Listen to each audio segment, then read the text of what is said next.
ಯುದ್ಧದ ಪರಿಣಾಮ ಪೀಣ್ಯ ಕೈಗಾರಿಕೆಗಳ ಪರಿಸ್ಥಿತಿ ಇನ್ನೂ ಸುಧಾರಿಸಿಲ್ಲ.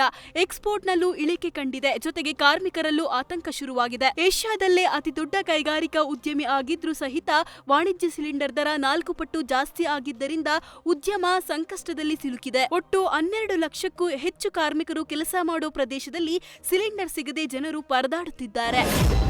ಮಂಗಳೂರು ಹೊರವಲಯ ಕುತ್ತೂರಿನಲ್ಲಿ ಕೊರಗಜ್ಜ ಸರ್ಕಲ್ ನಿರ್ಮಾಣಕ್ಕೆ ಮುಸ್ಲಿಂ ಸಮುದಾಯದ ಜನರು ಆಕ್ಷೇಪ ವ್ಯಕ್ತಪಡಿಸಿದ್ದಾರೆ. ಉಳ್ಳಾಲ ಮಾಸ್ತಿಕಟ್ಟೆಯ ರೆಸಾರ್ಟ್ ಒಂದರಲ್ಲಿ ಮದುವೆ ಕಾರ್ಯಕ್ರಮಕ್ಕೆ ಆಗಮಿಸಿದ್ದ ಯುಟಿ ಖಾದರ್ಗೆ ಸ್ಥಳೀಯ ಮುಸ್ಲಿಂ ಸಮುದಾಯದವರು ಮುತ್ತಿಗೆ ಹಾಕಿ ತರಾಟೆಗೆ ತೆಗೆದುಕೊಂಡಿದ್ದಾರೆ. ಈ ವೇಳೆ ಸ್ಥಳೀಯ ಪೊಲೀಸರಿಂದ ಭಾರೀ ಭದ್ರತಾ ವೈಫಲ್ಯ ಕಂಡುಬಂದಿದೆ.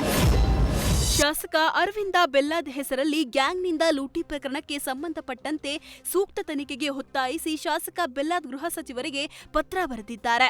ನ್ಯೂಸ್ ಫಸ್ಟ್ ವರದಿ ಉಲ್ಲೇಖಿಸಿ ಪೊಲೀಸ್ ಹಾಗೂ ಮಧ್ಯವರ್ತಿಗಳ ವಿರುದ್ಧ ತನಿಖೆ ನಡೆಸಲು ಒತ್ತಾಯಿಸಿದ್ದಾರೆ. ತಿರುನಲ್ಲಾರ್ನ ಶನೀಶ್ವರ ದರ್ಶನಕ್ಕಾಗಿ ಇಂದು ಡಿಸಿಎಂ ಡಿಕೆ ಶಿವಕುಮಾರ್ ಪುದುಚೇರಿಗೆ ತೆರಳಲಿದ್ದಾರೆ. ಎಚ್ಎಎಲ್ ವಿಮಾನ ನಿಲ್ದಾಣದಿಂದ ಡಿಸಿಎಂ ಡಿಕೆ ಶಿವಕುಮಾರ್ ತೆರಳಲಿದ್ದಾರೆ. ತಿರುನಲ್ಲಾರ್ನ ಶನೀಶ್ವರ ದೇವಾಲಯಕ್ಕೆ ಭೇಟಿ ನೀಡಿ ವಿಶೇಷ ಪೂಜೆ ಸಲ್ಲಿಸಿ ಬಳಿಕ ಬೆಂಗಳೂರಿಗೆ ವಾಪಸ್ಸಾಗಲಿದ್ದಾರೆ. ಪ್ರಿಯಕರನ ಜೊತೆಗೆ ಓಡಿ ಹೋಗಲು ಪತ್ನಿ ತನ್ನ ಪತಿಯ ಮನೆಗೆ ಕನ್ನ ಹಾಕಿರೋ ಘಟನೆ ಬೆಳಗಾವಿ ಜಿಲ್ಲೆಯ ರಾಮದುರ್ಗ ತಾಲೂಕಿನ ಹೊಸಕೋಟೆ ಗ್ರಾಮದಲ್ಲಿ ನಡೆದಿದೆ. ಕಳೆದ 2 ತಿಂಗಳ ಹಿಂದೆ ಹೊಸಕೋಟೆ ಗ್ರಾಮದ ದಿಲಾಶಾನ್ ಶರೀಫ್ ನದಾಫ್ ಜೊತೆಗೆ ಹಸೀನಾ ನದಾಫ್ ಮದುವೆಯಾಗಿದ್ಲು. ಆದ್ರೆ ಮದುವೆ ಬಳಿಕ ತನ್ನ ಪ್ರಿಯಕರ ಹಣಮಂತ ಮಾರಾಪುರ ಜೊತೆಗೆ ಸೇರಿ ಪತ್ನಿ ಮನೆಯಲ್ಲಿದ್ದ 21 ಲಕ್ಷದ ಮೌಲ್ಯದ 154.6 ಗ್ರಾಂ ಚಿನ್ನಾಭರಣ ಹಾಗೂ 11,000 ಮೌಲ್ಯದ 45 ಗ್ರಾಂ ಬೆಳ್ಳಿ ಆಭರಣ ಕಳ್ಳತನ ಮಾಡಿದ್ದಾಳೆ.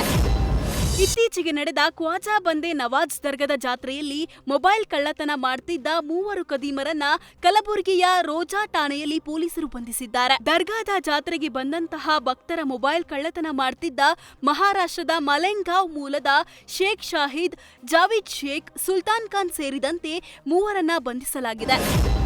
ರಾಕಿಂಗ್ ಸ್ಟಾರ್ ಯಶ್ ನಟನೆಯ ರಾಮಾಯಣ ಸಿನಿಮಾದ ಕೊನೆಯ ಹಂತದ ಶೂಟಿಂಗ್ ನಡೆಯುತ್ತಿದ್ದು, ರಾವಣ ಪಾತ್ರದ ಚಿತ್ರೀಕರಣ ಭರದಿಂದ ಸಾಗುತ್ತಿದೆ. ರಾಮಾಯಣದಲ್ಲಿ ಸೀತಾ ಸ್ವಯಂವರ ಸನ್ನಿವೇಶ ಪ್ರಮುಖ ಹಂತ. ಇದೀಗ ಈ ಸನ್ನಿವೇಶದ ಚಿತ್ರೀಕರಣ ನಡೆಯುತ್ತಿದ್ದು, ಸೀತಾ ಸ್ವಯಂವರಕ್ಕೆ ರಾವಣ ಯಶ್ ಎಂಟ್ರಿ ಕೊಡುವ ದೃಶ್ಯಗಳ ಚಿತ್ರೀಕರಣ ನಡೆಯುತ್ತಿದೆ.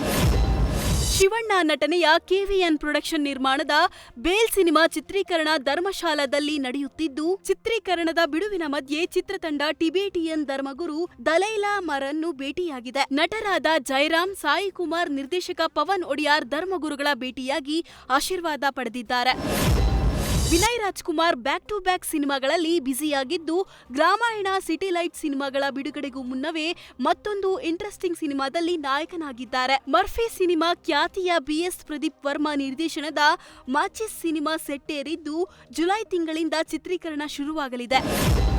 ಸಲ್ಮಾನ್ ಖಾನ್, ನಯನತಾರಾ ಜೋಡಿಯಾಗಿ ನಟಿಸುತ್ತಿರುವ ಹೊಸ ಸಿನಿಮಾದ ಚಿತ್ರೀಕರಣ ಭರದಿಂದ ಸಾಗುತ್ತಿದ್ದು, ಮುಂದಿನ ಹಂತದ ಚಿತ್ರೀಕರಣ ಮನಾಲಿಯಲ್ಲಿ ನಡೆಯಲಿದೆ. ಈ ಮಧ್ಯೆ ಚಿತ್ರತಂಡ ಸಿನಿಮಾಗೆ ಕಂಟೆಂಟಿವ್ ಟೈಟಲ್ ಒಂದನ್ನು ಇಡಲಾಗಿದೆ. ಸಿನಿಮಾಗೆ ದಿ ಮೆಸೆಂಜರ್ ಅಂತ ಟೈಟಲ್ ಫಿಕ್ಸ್ ಆಗಿದ್ದು, ಒಂದೇ ಟೈಟಲ್ ಕೊನೆಗೆ ಫೈನಲ್ ಆಗಲಿದ್ಯಾ ಅನ್ನೋದನ್ನು ಕಾದು ನೋಡಬೇಕಿದೆ.